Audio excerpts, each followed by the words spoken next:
자, 그럼 이제 물권의 효력을 한번 볼게요. 물권은 배타적 지배권이라고 그랬잖아요. 네. 절대권이고 대세권이라고 그랬죠. 이 물권은 말이죠. 8가지 종류의 물권이 공통적으로 가지고 있는 효력이 있는데 8개의 물권이 모두 다 똑같이 갖고 있지는 않습니다. 그래서 이걸 물권의 일반적 효력이다 이렇게 얘기를 해요. 일반적이라는 얘기는 보통 통상적으로 다 적용되는 그런 의미거든요. 그러니까 만약에 8개의 물권이 다 가지고 있는 효력이다 그러면 공통적 효력 이렇게 얘기를 할 텐데 그냥 일반적 효력이라고 하는 이유는 8개의 물권이 다 똑같지는 않다 그런 의미도 가지고 있어요. 그래서 물권의 효력 중에서 보통 무슨 효력이라고요? 일반적 효력이다. 그럼 8개의 물권이 대충 공통적으로 가지고 있는 효력이다. 그래서 먼저 우선적 효력이라고 하는 게 있습니다. 우선적 효력이다라고 하는 건요. 물권과 다른 권리가 서로 충돌했을 때 그럼 대표적으로 뭐죠? 채권하고 충돌했을 때죠. 다른 권리는 볼 것도 없습니다. 우리 총칙하면서 물권과 물권의 충돌, 물권과 채권의 충돌, 채권 상호 간의 충돌 이거 가지고 공부를 했잖아요. 그 중에서 물권과 채권의 충돌이 여기 그대로 나오는 거예요. 그러면 먼저 물권과 물권의 충돌 이렇게 얘기했어요. 물권과 물권이 서로 충돌하게 되면 뭐가 우선한다 그랬죠? 네, 성립한 순위에 의해서 보호가 된다. 이거는 제한물권 상호 간에만 그랬고 그러면 소유권과 제한물권이 충돌하면 뭐가 우선해야 될까요? 제한물권. 왜 그래요? 소유권을 제한하라고 처음부터 설정해 놨죠. 그러면 소유권을 중심으로 하는 본권과 점유권은요. 그렇죠? 점유권이라고 하는 건 어떤 물건의 사실상 지배 상태일 뿐이지 권리의 내용이 있어요? 없어요? 없습니다. 물건의 내용이 없으니까 등기할 것도 없는 거예요. 뭐 내용이 있어야 등기를 하죠. 사실상 지배 상태일 뿐입니다. 다음 주에 오면 줘야 되겠다라고 가지고 있을 뿐인 거예요. 그러니까 등기할 것도 없어요. 그리고 항상 모든 권리와 병존합니다. 제가 소유자인데 그 시계를 두고 가서 갖고 계실 수도 있는 것이고 제가 사용수익권자인데 놨고 또 가져갔을 수도 있어요. 그러면 소유권자도 별도로 있고 사용수익권자도 별도로 있고 현재 점유하고 계신 분도 별도로 있다 그런 얘기죠. 각각의 권리가 다 어떻게 돼요? 보호가 되고 있고 그 물건 외에 존재하고 있는 겁니다. 그래서요. 항상 본권, 소유권을 중심으로 하는 본권과 점유권은 항상 병존한다. 점유권은 모든 권리와 병존하는 권리다. 아시겠죠? 그럼 물권과 채권이 충돌할 때는 어떻게 할 것이냐라고 하는 거죠. 물권과 채권이 충돌할 때 뭐가 우선이다? 물권이 우선이다. 왜 물권이 우선이라 그랬어요? 절대권이고 대세권이다 라고 하는 게 아니라 물권은 아까 뭐라 그랬죠? 공시제도를 가지고 있다. 진정한 권리관계가 이렇게 형성되어 있습니다 라고 하는 걸 대외적으로 알리고 있는 거예요. 근데 채권은 대외적으로 채권자가 누구고 채무자가 누구다라고 하는 게 대외적으로 알려져 있나요? 제가 빚이 얼마인지 아세요? 잘 모르죠? 빚이 많을 것 같아요? 재산이 많을 것 같아요? 재산이 많을 것 같이 보이죠? 귀티 나는 사람이에요. 하지만 완전 거지예요. 빚 천재예요. 그냥 아주 빚쟁이에요. 근데 그거 잘 모르죠? 왜 그래요? 채권은 바깥으로 공시가 되지 않습니다. 그러니까 제가 채권 누군가 나한테 내 재산에 대해서 압류하려고 그러면 만약에 물권과 채권이 동일한 효력이 있다.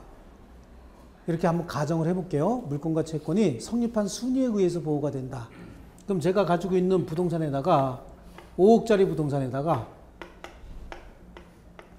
저당권 설정해 줍니다. 저당권 물권이죠. 3억 빌리고 저당권 3억 설정해 줘요. 이게 이제 7월 1일자로 설정을 해 줍니다. 그리고 안 갚아요.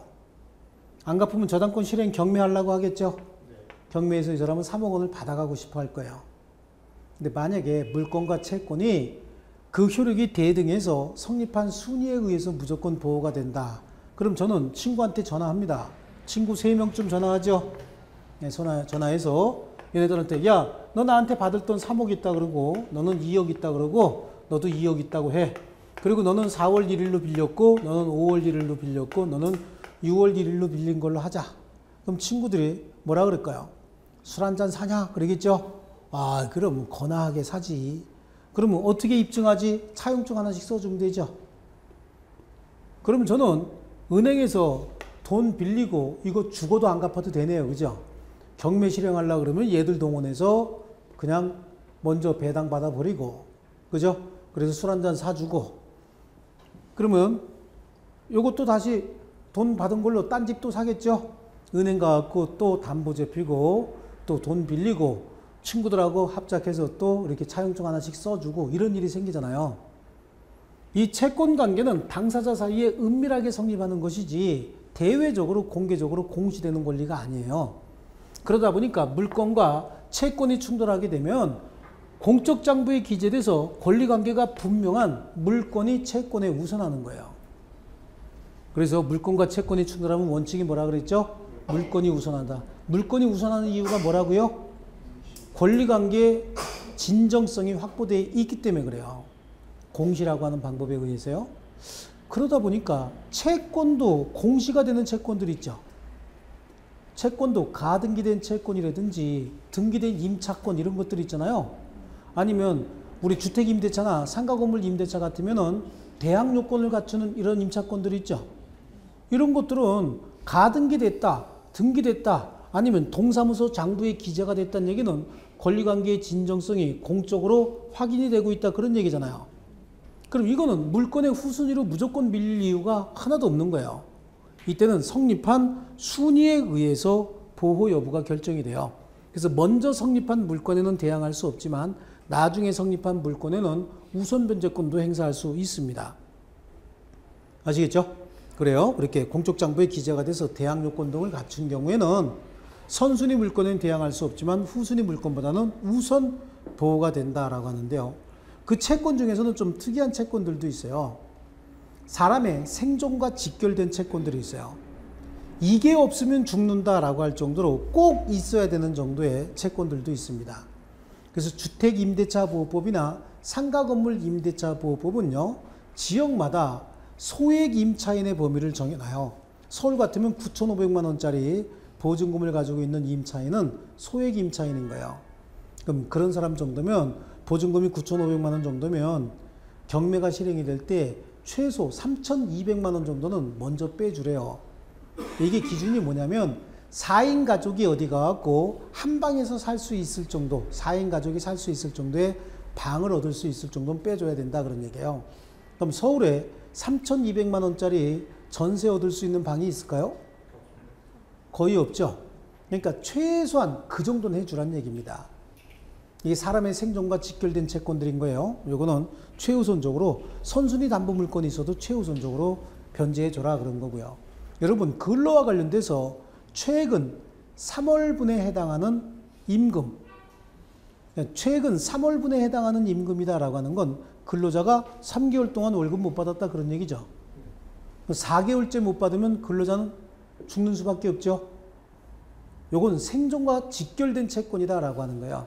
그래서 어떤 기업이 부도가 나서 그 기업 소유의 부동산이 경매가 될 때 그 경락대금에서 그 근로자들 중에서 최근 3월분에 해당하는 임금 채권을 받지 못했다라고 하면 거기서 무조건 내주는 거예요. 최우선적으로 내주는 겁니다. 또 그 안에는 최종 3년분에 해당하는 퇴직급여 있죠. 이 퇴직급여도 최우선적으로 보호가 돼요. 재해보상금 이런 것들이요. 이런 것들은 정말로 이거마저도 없으면 사람은 어떻게 해요? 죽는 수밖에 없어요. 이런 것들은 선순위 담보 물건이 있든 없든 언제나 최우선적으로 변제해 준다. 그래서 물건과 채권이 충돌할 때는 원래 물건이 우선인데 예외적으로 채권도 대항 요건을 갖추고 있으면 물건과 성립한 순위에 의해서 보호 여부가 결정이 되고 채권 중에서는 언제나 최우선적으로 보호되는 채권들도 있더라 그런 얘기죠. 자, 이게 이제 우선적 효력이었다라고 하는 거고요. 두 번째, 물권적 청구권이라고 하는 게 있어요. 물권의 일반적 효력 중에서 물권적 청구권이다. 뭐라고 얘기했죠, 제가? 예? 예, 물권적 청구권이다. 말 그대로 청구권이에요, 청구권. 청구권인데 물권을 가지고 있기 때문에 행사할 수 있는 청구권이다. 이거예요. 이게 물권적 청구권이다. 물권이에요, 아니에요? 물권이 아닌 거예요. 물권에 근거하는 뭐라고요? 청구권입니다. 물권적 청구권이요. 여기는 중요한 게 누가 행사하느냐라고 하는 거예요. 누가 행사해야 되느냐? 현재 물권자만이 행사합니다. 누가 행사한다고요? 과거의 물권자는 행사할 수 있어요, 없어요? 예?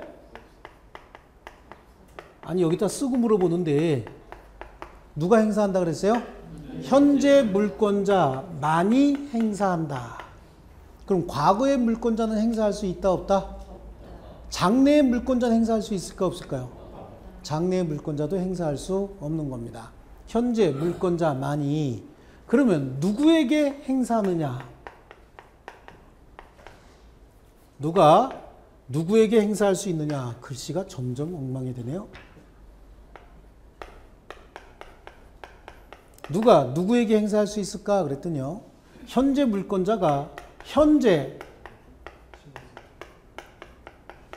방해 또는 침해자 뿐만 아니라 방해 또는 침해할 염려가 있는 자에게도 행사할 수 있다. 과거의 침해자에게는 행사할 수 있어요, 없어요? 없어요. 미래에 침해할 가능성이 있는 자에게는 행사할 수 있겠죠? 침해할 염려가 있는 자에게 행사할 수 있다. 그러면 물권적 청구권의 종류는 몇 가지가 있을까라고 하는 거죠. 물권적 청구권의 종류는 세 가지인 거예요. 물권적 반환 청구권. 그러니까 물권을 가진 자가 반환 청구권을 행사한다. 그게 뭐죠? 목적물 반환 청구권인 거예요. 목적물 반환 청구권이다. 이걸 물권적 반환 청구권이다. 이렇게도 이야기합니다. 목적물 반환 청구권. 앞으로는 그냥 목반청 이렇게 얘기할 거예요. 또 물권적 방해 제거 청구권이다.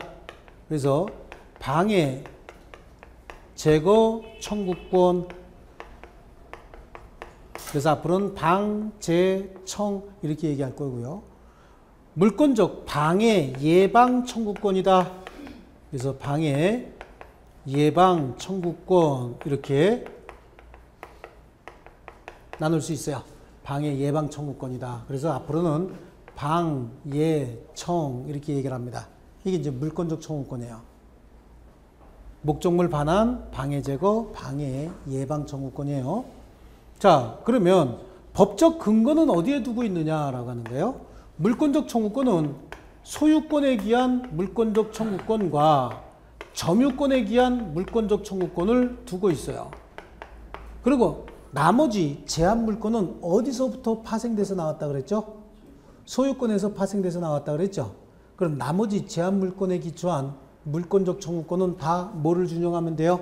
소유권에 관한 것을 준용하면 된다. 자, 그런데 이제 이게 우리가 물권을 배우고 나면은 물권적 청구권 중에서 조금 특이한 것들이 몇 개가 있어요. 그래서 저당권이나 지역권 같은 경우는 이거 자체가 목적물을 직접 점유하는 그런 권리가 아닌 거예요. 이거는 같이 점유할 수 있는 권리고 이거는 관념적으로만 점유할 수 있는 권리다. 그래서 저당권이나 지역권 같은 경우에는 목적물 반환 청구권을 행사할 수 없다라고 얘기해요. 목반청을 인정하지 않는다. 그 다음에 유치권이 있어요. 유치권 자체로는 물권적 청구권을 인정하지 않습니다. 자, 이거 복잡하니까 적지 마시고 이렇게 합니다. 물권적 청구권 이상한 놈 나와. 그럼 뭐라 하면서 나오냐면 저지유 그러고 나와요. 뭐라고 나온다고요? 물권적 청구권 이상한 놈 나와. 그럼 뭐라 그래요? 저지유 그러고 손 들고 나와야 되죠. 자수 안 하면 혼납니다. 뭐라고요? 저지유 그래. 저지는 목반청만 인정되지 않습니다. 하지만 유치권 같은 경우에는 물권적 청구권 3개 다 인정하지 않아요. 그러면 뭘로 해결하냐? 점유권에 기한 물권적 청구권으로 해결한다. 이건 나중에 공부해야 돼요. 지금은 이게 뭔 소리인지 잘 모르는 거예요. 점유권에 기한 물권적 청구권이 있는데 그러면 소유권에 기한 물권적 청구권은 소유물 반환 청구권, 소유권에 기한 방해 제거 청구권, 소유권에 기한 방해 예방 청구권 이렇게도 얘기를 하고요. 점유권에 기한 물권적 청구권은 점유물 반환 청구권, 점유물 방해 제거 청구권, 점유물 방해 예방 청구권이라고도 하고 점유의 회수, 점유물을 어떻게 한다? 회수한다는 얘기가 뭐예요? 돌려받는다 그 얘기죠? 예, 점유의 회수, 이거는 점유의 보유, 이거는 점유의 보전이다. 이런 식으로도 또 얘기를 합니다. 지금 그것까지 하려고 그러면 머리가 막 뒤집히니까 우린 그냥 물권적 반환 청구권, 목반청, 방해 제거, 방해 예방 청구권이 소유권과 점유권에만 규정이 있고 나머지는 다 소유권에 관한 규정을 준용하는데 물권적 청구권 중에서 이상한 놈이 어떤 놈이 있어요? 저지유, 그죠? 저지유, 그러고서 나온다. 그러면 이 물권적 청구권이 도대체 뭐냐라고 하는 거, 이건 아셔야 돼요. 그래서 그 물권적 청구권은 제가 이렇게 한번 그릴게요. 땅에 이렇게 세 필지가 있대요. 세 필지가 있는데 이거는 갑소유 토지, 을소유 토지, 병소유 토지다. 이렇게 한번 해볼게요. 갑이 여기다가 집을 지어서 잘 살고 있어요. 이렇게. 그리고 여기다가 담장을 지었습니다. 2.0비로 잘 지었어요. 2.0비. 이렇게 해서 막힌 줄눈으로 잘 지었습니다. 담장. 을도 여기다가 집을 지어서 살고 있습니다. 이렇게 해서요. 얘는 3층 집을 지었습니다. 그리고 여기도 병도 집을 지어서 이거는 1.5비로 이렇게 아니 1.0비로 이렇게 지었어요. 이렇게 지어서 여기다가 집 짓고 이렇게 살고 있는데 여기는 2층으로 지었습니다. 여기 이렇게 푹 꺼져 있다 보니까 TV가 잘 안 나와요. 그래서 여기다가 을이 안테나를 하나 설치했어요. 안테나인데 이 안테나가 아주 고성능 안테나예요. 그래서 이 안테나는 밤이면 블라디보스톡 방송도 잡혀요. 굉장히 고성능이죠. 블라디보스톡 방송이 1시만 넘으면 아주 죽인답니다. 방송이. 그러다 보니까 병이 늘 여기서 어떻게 한 거죠? 본 거야. 이거야. 늘 이렇게 밤에 이렇게 봤습니다. 저 안테나 갖고 싶다. 어디서 수입하나 이런 생각을 가지고 보고 있었는데 어느 날 을이 80일간의 크루즈 여행을 간대요. 배 타고. 그래서 세계 일주 여행을 가겠대요. 세계 일주 여행을 가는데 80일 걸린대요. 그래서 얘가 집을 비운 사이에 병이 이걸 가져간 거야. 지네 집에 갔다가 붙였습니다. 담에 매달릴 이유가 없었겠죠. 그리고 이걸 보고 있었어요. 그랬다가 을이 돌아왔습니다. 그럼 을이 돌아왔으면 뭐라고 얘기할까요? 돌려달라고 얘기하겠죠. 그렇죠? 뭘 청구하는 거죠? 목적물 반환 청구권을 행사하는 겁니다. 돌려줘라고 얘기를 하는데 아무 근거 없이 가져갔다는 얘기는 안 했죠. 혹시 병이 을한테 야, 너 해외여행 가면 그동안 내가 좀 쓰면 어떨까? 그랬더니 그래, 그럼 나 돌아오면 돌려줘 라고 얘기를 했대요. 그럼 정당한 권한에 의해서 지금 점유하고 있는 거죠? 빌렸잖아요. 그럼 얘가 돌아와서 돌려달라고 할 수 있어요, 없어요? 있어요. 정당한 권한이 있든 없든 물권적 청구권은 행사할 수 있는 겁니다. 그렇죠? 다만 손해배상을 청구할 수 있을까요? 네, 손해배상을 청구할 수 있는 경우도 있고 청구하지 못하는 경우도 있어요. 아무 소리 안 하고 갔는데 얘가 뜯어갔대요. 뜯어갔대. 그래요. 그러면 병에게 뭐가 있고요? 고의 또는 과실이 있고 이로 인해서 뭐도 생겼다? 손해도 생겼다. 그럼 뭘 같이 청구할 수 있다? 손해배상도 같이 청구할 수 있다. 자, 여기서 물권적 청구권에는 손해배상 청구권이 포함이 됩니까? 안 됩니까? 안 되는 거예요. 물권적 청구권에는 손해배상 청구권이 포함되지 않습니다. 이 행위는 고의 또는 과실로 재산상의 손해를 가하는 행위가 뭐죠? 불법행위인 거예요. 불법행위를 했으니까 손해배상을 청구하는 거지 물권적 청구권 자체에는 손해배상 청구권이 포함되어 있다, 안 돼 있다? 안 돼 있는 거죠. 아시겠죠? 추가로 손해배상을 청구할 수 있는 근거는 뭐다? 불법행위를 했기 때문에 그런 거예요.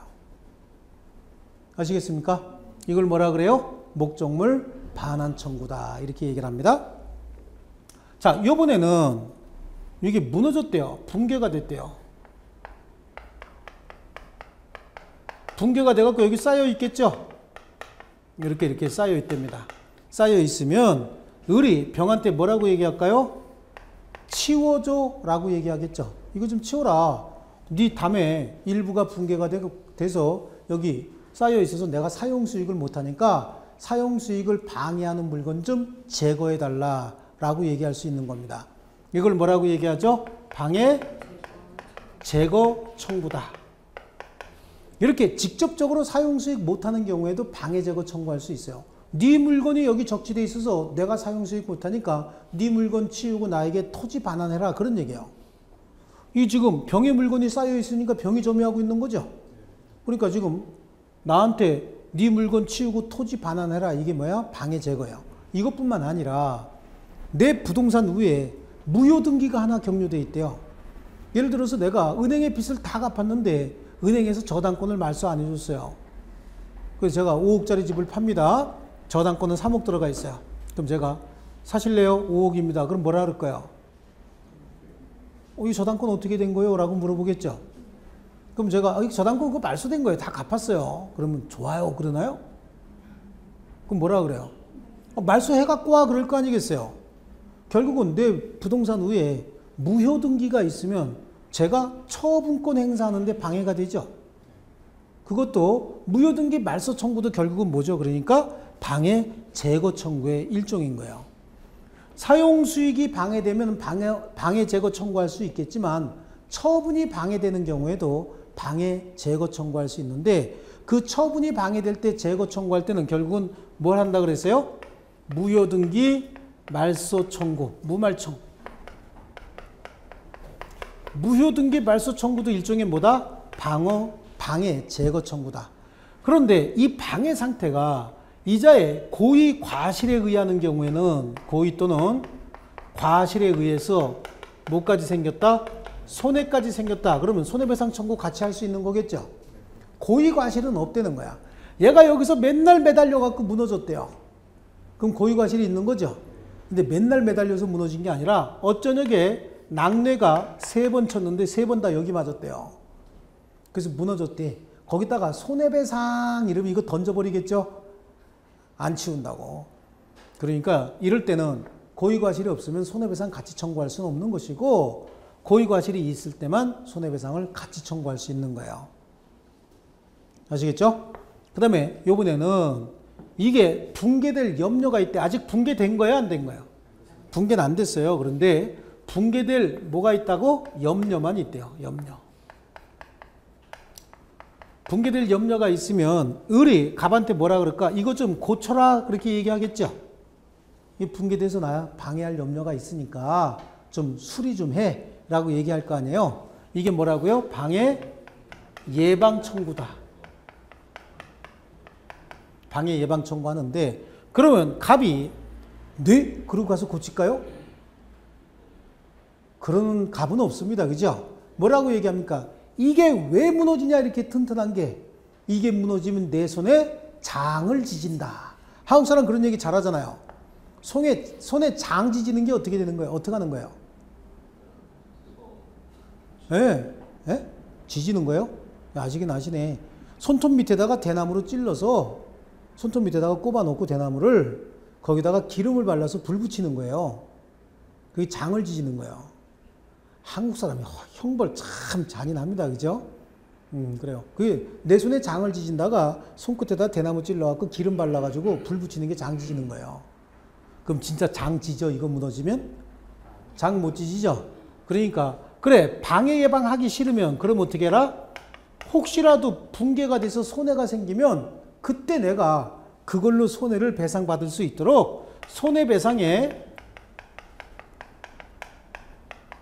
담보를 제공해 달라고 요구할 수 있어요. 그래서 손해배상에 담보 제공 요구를 할 수 있다. 이렇게 얘기를 합니다.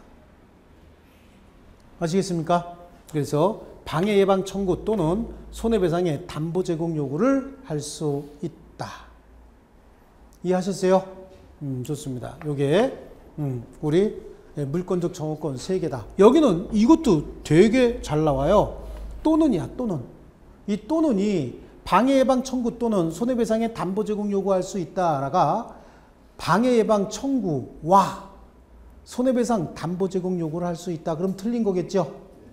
함께 동시에 이런 얘기 나오면 그런 걸로도 굉장히 많이 나왔습니다. 그래서 물권적 청구권은 몇 개가 있어요? 하나, 둘, 셋. 법적인 근거는 소유권과 점유권의 근거를 두고 있고 나머지 제한 물권은 소유권을 준용하도록 돼 있죠. 그런데 물권적 청구권 중에서 이상한 놈 나와 그럼 뭐라면서 나온다 그랬어요? 저지유 그러면서 손 들고 나온다 그랬죠. 좋습니다. 물권적 청구권의 종류는 이런 것들이 있다. 물권적 청구권에는 손해배상 청구권이 포함되어 있습니까? 아니라고 얘기했죠. 물권적 청구권은 일종의 청구권이고 손해배상 청구권은 불법 행위로 인한 청구권인 거예요. 물권에 기초한 청구권이고 이거는 불법 행위로 인한 청구권이다. 아시겠어요? 자, 이걸 제가 몇 년 전에 강의할 때 화살 이제 안테나 있잖아요. 안테나 살을 여기다가 4개 그리고 여기다가 5개 그렸다가 어떤 분이 왜 물건이 다른데 물권적 청구권 행사하냐고 따지셔가지고 그냥 이것도 수업 시간에는 그냥 가셨다가 수업 끝나고 그건 뭐죠? 인터넷에다가 왜 여기는 4개 그렸고 여기는 5개 그렸는데 물권적 청구권의 대상이 되냐고 욕을 해놔가지고 그래서 실제 동영상 보니까 4개, 5개더라고요. 그래서 제가 요즘에는 요거 쉴 때 분명히 쉽니다. 또 어떤 분이 크기가 다르다 그러면 안 돼. 이건 가까이서 본 거고 이건 멀리서 본 거예요. 아시겠죠? 자, 이 물권적 청구권. 그래서 물권의 우선적 효력하고 물권적 청구권을 받습니다. 테마 6번 물권적 청구권까지 나와 있는 거죠? 그렇습니다. 그래서요. 그 다음에 물권 변동을 한번 보는 거예요. 자, 이제 물권의 효력을 봤어요. 그래서 우선적 효력하고 물권적 청구권을 봤다. 자, 그러면 이제 물권의 효력까지 봤으니까 물권의 변동을 한번 봐야 되겠습니다. 물권이 변동한다라고 하는 건 우리 권리의 변동이다라고 하는 게 뭐가 권리의 변동이라고 그랬죠? 권리의 발생, 변경, 소멸을 권리의 변동이다 이렇게 얘기했죠. 그럼 그 권리란 말이 물권으로 바뀌면 되는 거예요. 그래서 물권의 변동이다라고 하는 건 권리의 변동이다. 이거하고 똑같아요. 권리 중에서 채권이 변동할 수도 있고 물권이 변동할 수도 있는 거잖아요. 그러니까 이게 그냥 권리다 그러면 물권과 채권의 변동을 얘기하는 거고 그 중에서 특히 물권만 꼭 집어서 얘기하는 게 뭐죠? 물권의 변동이다. 그러면 변동은 발생,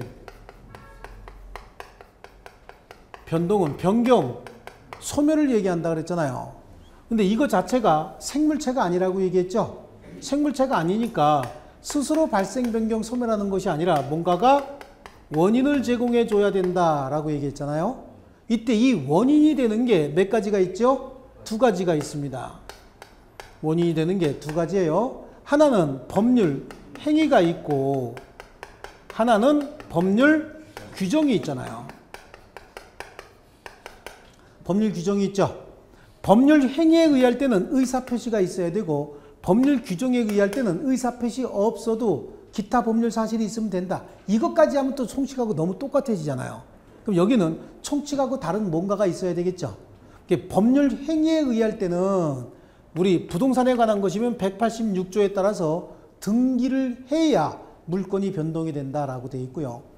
또 동산 같으면 188조 내지 190조에 의거해서 동산 같으면 어떻게 해야 돼? 인도를 해야 된다. 아까 부동산의 공시방법은 뭐라 그랬죠? 등기. 동산의 공시방법은 인도. 점유와 인도라고 얘기했죠? 그래요. 그러다 보니까 법률 행위를 통해서 부동산의 물건을 취득하려면 어떡하고요? 권리가 이렇게 바뀌었습니다라고 하는 뭐를 해야 돼? 등기해야 효력이 발생하는 거예요. 자, 그런데 동산은 어떡하고요? 인도받아서 점유를 해야 되는 거예요. 아시겠죠? 그래서 부동산은 어떻게 하라고요? 등기해야. 동산은 어떻게 하고요? 인도해야. 그래서 점유해야 물권 변동의 효력이 생긴다. 나오면 이거 갖고 나올 거예요. 이거하고 요거요. 법률 규정에 의해서 물권이 변동이 될 때 부동산에 관한 것이면 187조에 뭐라고 돼 있냐면 취득은 등기 없이도 취득하지만 취득한 부동산을 처분할 때만 뭐 하라고 돼 있어요? 처분할 때만 등기하지 아니하면 처분할 수 없다 이렇게 돼 있어요. 아시겠죠? 자, 다시 한번 봅니다. 복잡할 거 없어요. 이거는 잊어버리세요. 이거까지 들어가니까 좀 헷갈리는 것 같은데 요건 나중에 한꺼번에 정리하면 되고 여기서 나올 건 아니니까 여기서 자, 부동산에 관한 법률 행위에 기한 물권의 득실 변경은 뭐 해야 효력이 발생한다? 등기해야 물권 변동에 효력이 발생한다. 자, 이 이야기가 뭐냐면 갑이 있고 을이 있어요. 갑하고 을이 부동산에 관해서 매매 계약을 체결했어요. 매매했다. 매매했다는 얘기는 매매 계약을 했다 그런 얘기예요. 자, 그래서 이 사람이 돈을 다 줬어요. 대금을 모두 지급을 했고 갑은 을에게 목적물을 인도했습니다. 그럼 이 물건 누가 점유하고 있다는 얘기죠? 목적물 인도받아서 점유하고 있다 그런 얘기죠. 그럼 현재 소유자 누굽니까? 아닙니다. 뭐라 그랬어요? 법률 행위에 기한 부동산에 관한 물권의 득실 변경은 뭐 해야 된다 그랬어요? 등기해야 효력이 발생한다. 그러니까 얘는 지금 목적물 인도받아서 점유만 하고 있지 아직 소유권은 취득한 거예요? 못한 거예요? 못한 거예요. 왜 소유권을 취득하지 못했어요? 목적물 점유했는데 등기를 하지 않은 거야. 아직 등기를 하지 못한 겁니다. 그러니까 얘는 그럼 언제 소유권을 취득할까요? 등기해야 그때 비로소 뭐가 되는 거죠? 소유권을 취득하게 되는 것이다. 아시겠죠? 자, 그러면 법률 규정에 의한 건 상속으로 보시면 돼. 상속. 그래요. 갑이 사망했습니다. 갑이 가지고 있는 이런 부동산이 있어요. 근데 을은 얘 이름은 호로야. 호로. 완전 호로. 지혜비 죽은지도 몰라요. 이거. 그래요. 더 호로는 지혜비인지도 모르는 경우도 있죠. 그건 얘가 잘못한 거지. 나가갖고요. 그래. 어쨌든 외국에 유학가 있어요. 지 아버지 죽은지도 몰라. 연락도 안 해. 한번 가면은 그죠? 그래서 연락 못하고 있다가 7월 1일자로 사망을 했는데 나중에 10월 1일자로 들어왔어요. 그때 알았다고. 아버지 돌아가신지. 그러면 얘는 이 부동산에 대한 소유권을 취득한 거예요? 못한 거예요? 며칠자로? 네, 7월 1일자로 아버지 사망과 동시에 등기도 안 됐는데 등기가 됐든 안 됐든 일단은 등기 없이도 취득한다고 얘기했잖아요. 그럼 뭐 할 때만 등기하면 돼요? 처분할 때만. 그러면 현재 부동산의 등기부를 보면 이렇게 돼 있을 거예요. 소유자 누구요? 갑. 밑에 누구 있어? 없어? 없어. 근데 이게 누구 소유예요? 을 소유라고. 등기 없이도 취득을 한 거야. 왜? 법률 규정에 그렇게 돼 있어요. 상속인에게 사망과 동시에 누구에게 승계가 돼요? 상속인에게 승계가 되는 거예요. 법률 규정에 의한 권리 취득이니까 등기할 필요가 있었다 없었다? 없었다요. 무조건 아니 얘 이렇게 호로인데 완전 호로인데 그래도 무조건 어떻게 7월 1일자로 소유자가 된 거예요. 등기가 됐든 안 됐든. 법률 규정에 의한 권리의 변동은 이런 겁니다. 그래서 이것도 시험에 굉장히 잘 나와요. 이 물권적 청구권도 시험에 거의 한 문제가 나오는 거고 이것도 법률 행위에 의한 것이냐 법률 규정에 의한 것이냐 이렇게 안 나오고 다음 등기해야 물권 변동의 효력이 생기느냐 등기 없이도 물권을 취득할 수 있느냐라고 하는 건데 가장 많이 나오는 게 이거예요. 여기서 경매, 수용은 공용징수라고 얘기해요. 공용징수. 그 다음에 상속. 이게 가장 많이 나오는 부분이 이거예요. 상속. 그 다음에 판결. 기타. 여기 기타는 이제 취득시효 이런 것들이 들어갈 텐데 여중에서 좀 신경 써야 될 게 이게 판결인 거야. 판결의 종류는 세 가지 유형으로 나눠요. 그래서 형성 판결이 있고 이행 판결이 있어요. 이행 판결이 있고 확인 판결이 있습니다. 확인 판결 이렇게 나눠지는데 여기서 얘기하는 판결은 형성 판결만을 의미합니다. 형성 판결이다라고 하는 건 권리관계가 이렇게 형성돼 있다라고 하는 걸 확인해 주는 판결이에요. 우리 시험에 나오는 형성 판결은 딱 하나밖에 없어요. 공유물 분할 판결 요거 하나밖에 없어요. 우리 시험에 나오는 형성 판결 몇 가지? 한 가지. 그러니까 이게 시험에 안 나와.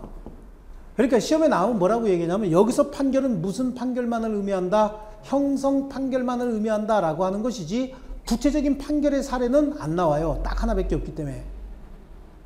여러분이 완전히 다 알고 있다고 생각하는 거예요. 출제위원들이. 출제위원들이 여러분을 몰라도 너무 모르죠? 네, 그건 관계없어요. 모르게 나이 두자고. 뭐 알게 할 필요도 없고요. 자, 그런데 시험에 나오면 뭐가 나오냐면 이 이행 판결이 시험에 나와요. 이행 판결이. 자, 둘이 매매 계약을 체결하고 매매 대금을 다 줬음에도 불구하고 매도인이 소유권 이전 등기를 해주지 않자 매수인이 소유권 이전 등기 청구 소송을 이행해 달라는 소송을 제기합니다.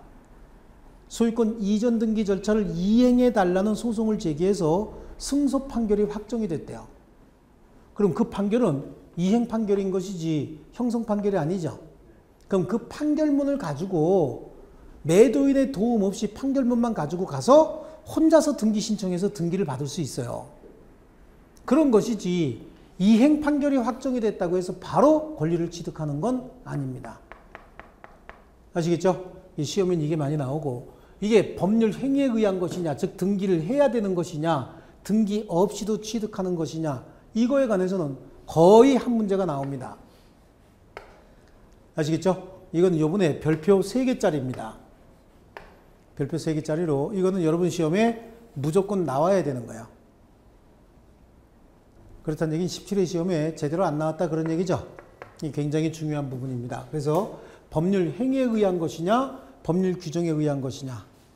그래서 법률 행위에 의한 물권 변동이다라고 하는 건 의사표시를 했느냐 안 했느냐 이건 거예요. 상속이 의사표시에 의해서 이루어지는 건가요? 경매 아니라고 얘기했죠. 수용, 그 다음에 상속, 판결은 무슨 판결만? 형성 판결만. 그래서 이건 그냥 경수, 상판, 기차게 생겼다 그러면 돼요. 그죠? 경수시, 내 이름이 경수인데 이런 그러면 바꾸면 되죠. 수경으로. 경수도 있고 수경도 있으면 가위바위보 시켜야지 할 수 없어요. 누구 상판이요? 경수 상판, 기차게 생겼다 그래. 상판이 뭐예요? 상판 그럼 잘 세수대예요? 그렇죠. 네. 몽따지라 그러죠. 그래 물권 변동. 그래서 법률 행위에 의한 것이냐, 법률 규정에 의한 것이냐 이걸 나눌 줄 알아야 됩니다. 그래서 거기 물권 변동의 원인이 법률 행위에 의한 경우도 있고 법률 규정에 의한 것도 있다. 그래서 기타 법률 규정에 의한 물권의 발생 또는 소멸에 부동산 등기 없이도 취득하는 것들이 있는데 건물의 신축, 건물을 신축했답니다. 그럼 누가 소유권 취득해야 될까요? 신축한 사람이 무조건 소유권 취득하는 거죠. 그죠? 아, 내가 건물 지었어요. 내가 건물 지었으면 그 건물 누구 거예요? 내 거지. 그렇죠? A가 건물 지었어요. 그럼 그 건물 누구 거예요? A 겁니다. 그런데 그래서 이걸 원시 취득한다. 무조건 취득하는 거예요. 건물 지은 사람이 무조건 건물 원시 취득합니다. 갑소유 토지 위에 을이 건물을 신축했어요. 신축했는데 등기는 갑명의로 등기했어요. 갑명의로 등기했다. 자, 다시요. 신축을 누가 했다고요? 을이 신축을 했는데 등기는 갑명의로 등기했어요. 자, 그러면 이 물건의 이 건물의 원시 취득자는 누구예요? 을이죠. 네, 을인 거예요. 갑에게 소유권 이전 등기를 해줘서 등기해줬으면 얘는 그 승계 취득한 거잖아요. 소유권 이전 등기를 해줬다. 그럼 아마 매매를 통해서 소유권 이전 등기해줬다 그러면 사람은 승계 취득하겠죠? 그런 거예요. 근데 아무 원인 없이 갑 이름으로 등기되어 있다. 그러면 원시 취득자는 누구냐라고 하는 거예요. 을인 거예요. 아무 이유 없으면. 그러면 을이 갑한테 무효등기 말소 청구해서 자기 이름으로 등기하면 되겠죠.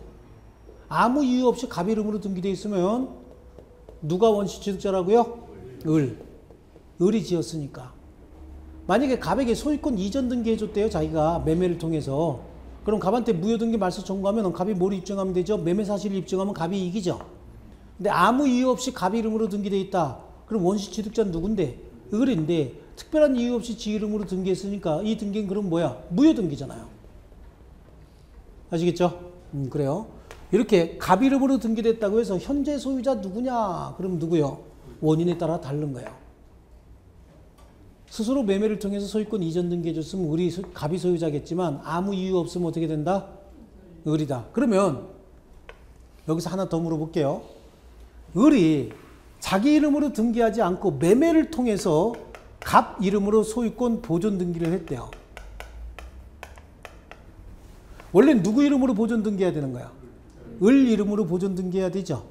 그런데 매매를 통해서 갑 이름으로 보존 등기했대요. 이것도 모두 생략 등기다. 머리를 자른 등기다라고 해서 일종의 중간 생략 등기인 거예요. 세금 안 내려고 이런 짓을 많이 하거든요. 그럼 이 부동산의 원시 취득자는 누구냐라고 하는 거예요. 그래요. 그때도 원시 취득자는 언제나 누구예요? 을이라고. 등기의 공신력이 있어요? 없어요? 없잖아요. 그러니까 언제나 을인 거야. 쉽게 얘기하면은 을이라는 사람이 애기 낳았어요. 근데 형편상 자기 동생 집에다가 아기를 입적시켰대. 동생 호적에다가 아기를 입적시켰대요. 그럼 그 아기 엄마 누구요? 난 사람이죠? 그죠? 그럼 이건 뭐가 되는 거야? 이모가 되는 거지. 작은 엄마가 아니고 동생이니까 뭐요? 이모가 되겠죠? 좋습니다. 그래서 건물의 신축, 그 다음에 취득시효다라고 하는 거, 이거 법률 규정에 의한 취득이거든요. 그런데 그 취득시효는 등기부 취득시효예요. 앞에 등기부자를 갖다 붙여 넣어주세요. 뭐가 빠졌어요? 등기부 취득시효다라고 하는 거예요. 등기부 취득시효. 그 다음에 앞에 등기부자 빠졌습니다. 법정지상권, 법정저당권, 법정대위 할 때 그 법정에다 다 동그라미 한번 쳐보세요. 법정. 뭘 의미하는 거예요? 법률 규정을 줄인 거예요. 그러니까 법률 규정에 의한 물권 변동이다 그런 얘기잖아요. 그러니까 등기 없이도 취득한다 그런 얘기겠죠. 이해하셨나요? 네, 좋고요. 그 밑에 등기해야 취득한다. 이 점유취득시효인데 점유취득시효는 법률 규정에 의한 물권 변동이긴 하지만 그 법률 규정에 등기해야 소유권을 취득한다고 정해져 있어요. 그건 복잡하니까 좀 놔두고 우리 나머지 여기서 요 개념만 좀 정리합니다. 이번 과정에는요. 법률 행위에 의할 때는 뭘 해야 되고요? 등기해야 되고 법률 규정에 의할 때는 취득 시에는 등기 없어도 되고 처분할 때만 등기해야 된다 그랬죠. 이제 동산에 관한 거는 동산 물건의 인도 방법을 몇 가지 공부하면 돼요. 그러니까 그거는 특별히 어려운 내용 없어요. 이게 조금 개념이 어렵고 이게 시험은 금년엔 분명히 나올 거예요. 여러분 시험에는요. 아시겠죠? 그런 거고 187조가 예가 이렇게 5개 정도가 이렇게 들어져 있는데 그 예는 경수, 상판기 이게 가장 많이 나왔어요. 나머지 법정지상권, 법정저당권 할 때 그 법정은 그 문장 속에 법률 규정이라고 암시해주고 있죠. 그러니까 그거는 취득할 때 등기 없이도 취득하는 겁니다. 그러다 보니까 오른쪽 페이지에 등기의 효력이다라고 해서 쭉 나오는데 그거는 지금 안 할 거예요. 쭉 넘겨버리세요. 물건의 소유물까지 다 넘겨버리시고요. 그 다음에 나오는 게 뭐야 이제 테마 12번부터 점유권이 나오죠. 예, 여기서 이것들을 지금 다 하려면 머리가 너무 아프니까 개념 정리만 합니다.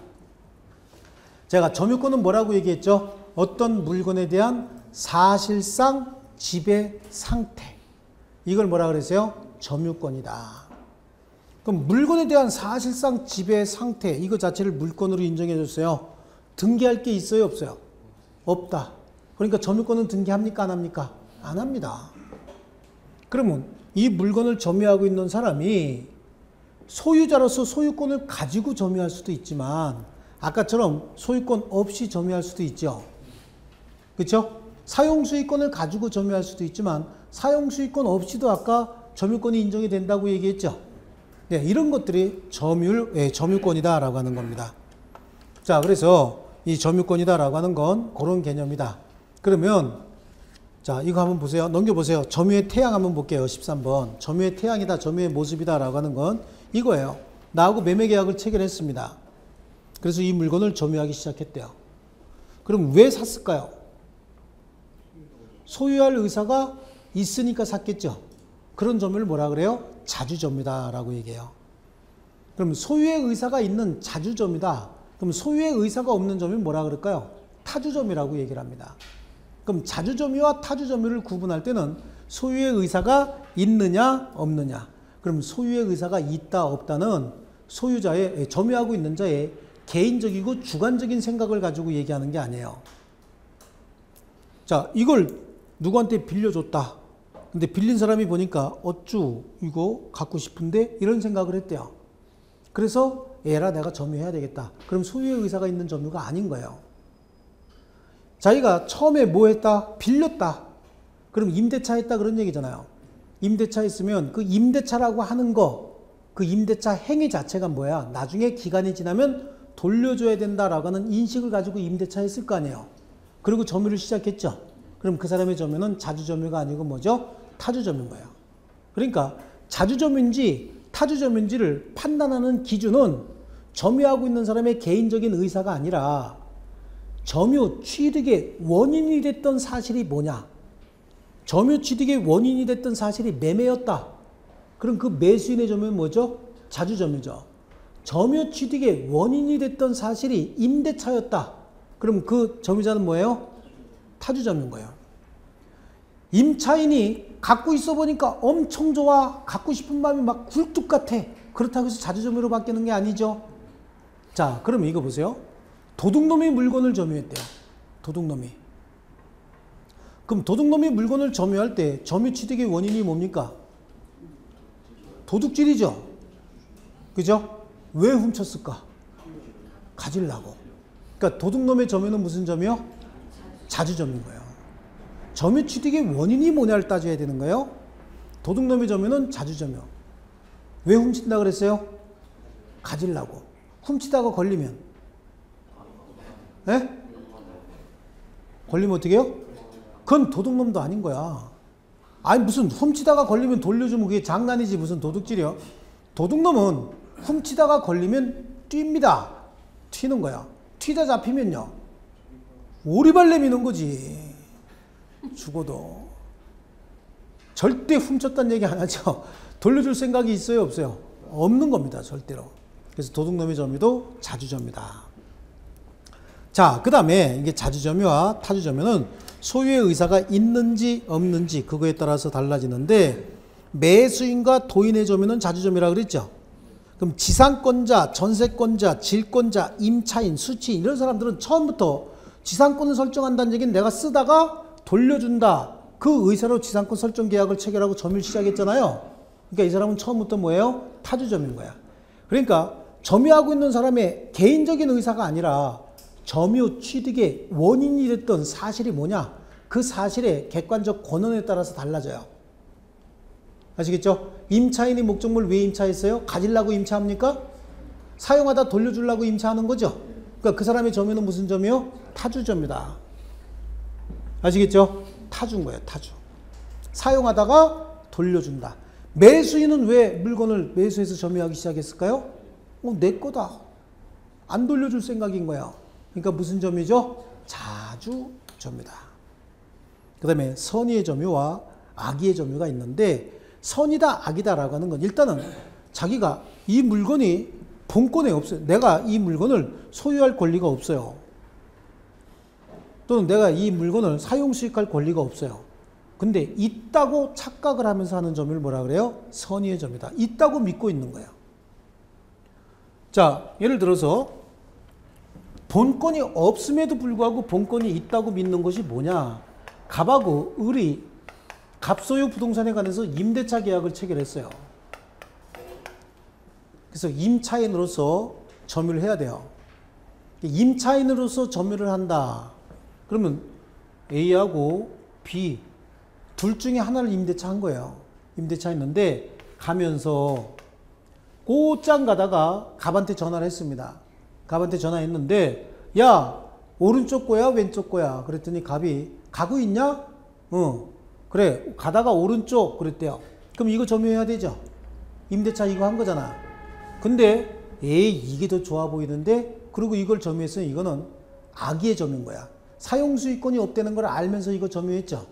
그러니까 이 점유는 뭐죠? 악의의 점유다. 본권이 없음을 알면서 점유할 권리가 없음을 알면서 점유했죠. 이건 악의의 점유인데 을이 이렇게 곧장 온 게 아니라 전화 받으면서 오다가 이쪽으로 이렇게 온 거예요. 그러다가 똑같이 생긴 집이 두 개가 나타났다. 그러니까 갑한테 전화합니다. 야 오른쪽 거냐 왼쪽 거냐? 그랬더니 갑은 가고 있냐 그러죠. 을 지금 가고 있죠. 그랬더니 갑이 가다가 오른쪽이야. 그랬더니 일로 들어가서 점유를 시작했대요. 그럼 이거는 임대차는 요거에 대해서 했다니까.